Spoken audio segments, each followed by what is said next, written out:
Acheter ou non une voiture électrique, pour Patrick Morin, la question ne se pose pas. Il ne faut pas regarder seulement le prix d'achat, il faut regarder aussi le coût de fonctionnement. Puis quand je mets les deux ensemble, m'acheter cette voiture-là usagée l'an dernier me coûtait moins cher que me racheter une autre voiture usagée à essence. Selon l'Association des véhicules électriques du Québec, le coût initial et le nombre de bornes de recharge ne sont plus un problème en Gaspésie et au Bas-Saint-Laurent.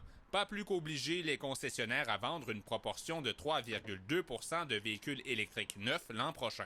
Le gouvernement donne un rabais, si on veut, une subvention de 8 000 $ pour les gens qui achètent un véhicule neuf. Il y a certains véhicules usagés qui peuvent bénéficier d'une subvention de 4 000 $. Avec la loi 104, les manufacturiers pourraient s'exposer à des amendes importantes s'ils ne fournissent pas de voitures électriques ou hybrides aux concessionnaires.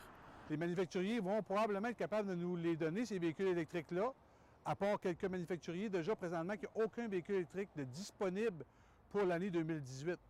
Donc, il risque d'avoir des grosses amendes pour les manufacturiers, puis les amendes vont être redistribuées certainement aux consommateurs. Pour que la loi 104 entre en vigueur, il faut que le ministère de l'Environnement fasse adopter un règlement.